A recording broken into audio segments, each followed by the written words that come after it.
Tomazzi Entertainment. What up, news? Hello, this is D-Laps, and I'm here with PHILLYBLUNZ, and we're talking about Batman vs. Superman, and this is the What Up Show, so thank you for listening. I went and saw Superman versus Batman, or is it Batman versus Superman? Batman vs. Superman. Batman versus Superman. I went and saw that on Friday. IMAX 3D. Got a really crappy seat and found the whole movie was plagued with crappy double vision and the 3D. I didn't get any 3D effect. Any scenes that were actually 3D or anything on the screen that was 3D was a double vision from where we were sitting. I don't go see 3D anymore. I think it just takes away from what I'm trying to watch and enjoy. I've actually heard very good reviews about the 3D from people that have seen it. Like the people who do those types of reviews said that it was actually really well done for the depth. There's none of this gimmicky throwing it in your face and making your eyes hurt, but just a lot of the scenes. Feel that like within like 25 minutes you get used to it and you don't see 3D anymore. Like, and all they do is really kind of move the character a little bit farther out of the background. It's not, I don't know. I mean, 3D I thought would like throw things into your face and be like this close, you know, like inches, but they don't really do that very much. Well, and there's the before the window, what they call, and that's the stuff that you see popping in front of the screen, and then there's the stuff that's inside the window or after the window, which is the stuff that's actually inside the house you're peeping into or whatever, right? Like, so there's depth and then there's pop out, whereas most of the films that are post converted and not really meant for 3D in the first place, such as Batman versus Superman, it wasn't actually intended to be 3D, it was post converted, so it actually gets usually just a bit of depth. And they don't get the big pop-out things, except for maybe on some digital effects where they have the ability to go back in there. Because they're not going to get the actors to re-stand back up there, right? So the digital stuff, they have a little bit more freedom to actually just refilm that little part with a couple things popping out. You might see some fire, you might see some rain. That's what I heard mostly was the special effects did seem to show more... I'm not sure if it was actually pop-out, but the greatest 3D effect, apparently. So. You ever seen Journey to the Center of the Earth in 3D in Blu-ray?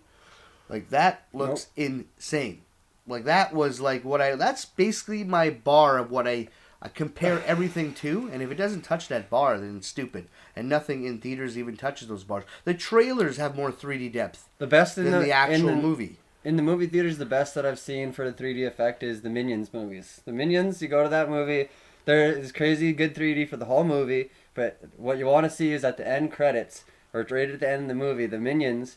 during the credits are like reaching out at the crowd. Have you seen that? No, I honestly... They reach out at the crowd and they keep on, like, they have a fishing line and they have a big stick and they're reaching way out into the theater, man. Like, you would not believe it. Like, it's ridiculous. Yeah, it probably is looking pretty nice. I don't go to PG or, like, kids' movies because those are the ones that show 3D the best. You go to the cartoons, you go to the colors really and everything, the technology, I don't want to really the straight watch lines, the defined just lines. because the 3D is good.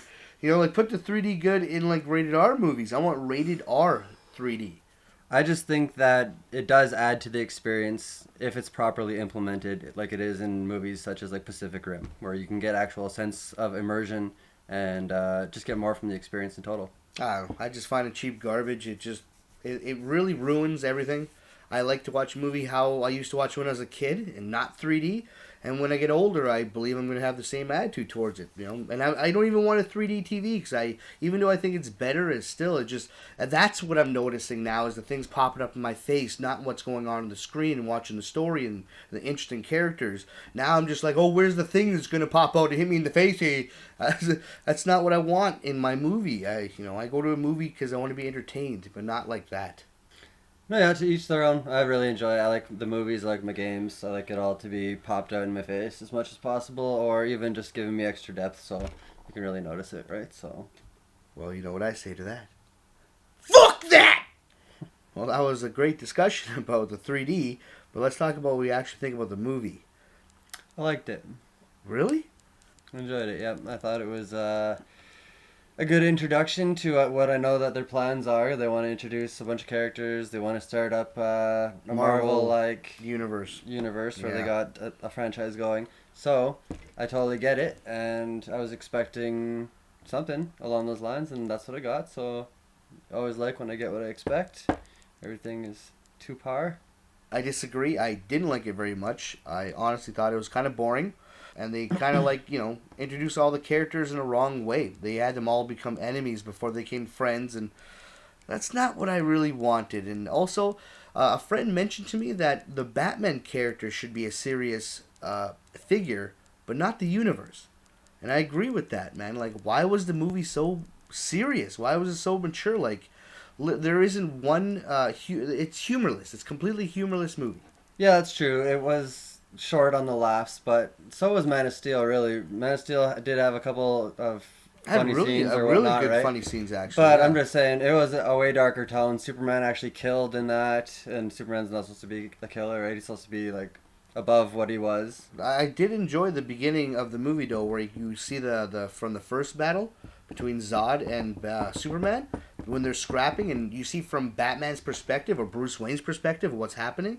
I thought that was really cool. But then you get an hour of talking, and then you get a small introduction between Superman and Batman, and then you get another 40 minutes of fucking Okay, the talking. hour of talking in the beginning, though. Let's talk about that in the beginning. That was actually pretty good because they discussed a lot of like the political and religious undertones, right? There was Yes, Superman but as they did it in a God. very boring way, in a Is very Superman cliche the next way that coming we've of seen Jesus? before. So I thought that was pretty interesting because it's true. If Superman was to come to this planet or something like that, we would just fear him, right? Most people would fear him. Other people would worship him. It would be like war all of a sudden over him. And also, there's a big war that happened in New York or whatever. I pretty much was shitting my pants nonstop. I imagine. I thought Ben Affleck did a really good job as Batman. I was worried about it in the first place, but I liked reindeer games, so I give him a chance. Reindeer games. I like Phantoms, yo. Phantoms was the bomb, yo. Oh, it's Jane Silent Bob. He was in that, and Yeah, it wasn't that's- horrible, right? Well, For he a few became moments. he's a director now, and honestly, his movies are pretty good. If you've seen a few of them, So yeah, no, he did a good job. I like.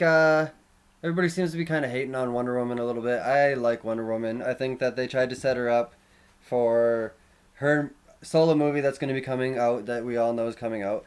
And I've heard an interview before when the movie Batman Superman Apocalypse, I should say, sorry, came out. Then it was actually a story about Supergirl. But the director said that they couldn't sell a movie that was called like Supergirl or Wonder Woman or anything like that. Nobody will go to those movies or buy those movies. So they called the movie Superman Batman Apocalypse and just made it all about Supergirl once you turn it on, right? It's inside there. There's Superman and Batman. They're in there. Oh, they're in there. They're okay. in there the whole time, yeah, for sure. But they have no lead role. For sure, they're important in the entire movie. But I'm just saying, the whole movie was... They wanted to call it Supergirl, something along the lines of that, Yeah. but they knew that they couldn't because nobody would go see it. And that's the same that's happening here with Wonder Woman, is they wanted to try and build her up to the point where she is the main draw. Like when you watch, spoiler alert, you watch the end of the movie, you got the fight with Doomsday, and Batman's useless. Batman's running for his fucking life. He's scared. He's like freaking out. He's got to get out of there. He's ready to die pretty much when Doomsday's got him. Wonder Woman never even gets a scratch on her cheek. She gets like everything Doomsday can lay out. She's taking all the abuse. By himself. She too, gets for a right while. up. Yeah, she's all by herself. She gets up, boom. She scraps him out. She's way faster than him. He's supposed to be potentially as fast as Superman, and she's literally doing circles around the guy, chopping him up and everything, chopping pieces off, slicing his Achilles tendon. They made her pretty badass. Even just her lasso, whatever you guys want to call it, wraps it around him. He's like pretty much pinned down and screwed, right? Like she totally had him. Maybe she looked like she was in distress and she couldn't hold out very much longer, but at the same time, everybody else, like Batman or Superman's up in outer space, like unconscious. Batman's freaking hiding somewhere because he's like, look. Well, Batman's pretty much there, ready to die, but when she comes and saves him. And the funny thing is, though, like, the way her mannerisms are, the way she, like, pretty much... They made her the coolest badass figure in the whole universe, in this whole movie. She's cooler than Batman, she's cooler than Superman, and... Smarter. That's the thing. They showed her smarter than Batman, stronger than Superman, more durable than Doomsday. She has the best music setting in her the whole up for movie. her own private movie. So Yeah, now like- when her own solo movie comes out, people are going to be like, you know what? She actually kicks some ass. She's better than these guys. Let's go see her. Well, they make her That's like what they're so doing. much better in this movie. Like even when she like appears, her music is like the best music. It's like in the a promotional music video. For her Yeah, next exactly. movie. It's better than anything else that's in the movie. Like I swear, Zack Snyder was getting pressured from the studio saying, "Hey, make her look the coolest, because we have to make her toys really awesome." And people got to see her movie. and not fuck around. We don't have to call it Batman and Friends. Batman and Friends, yeah, that would be good.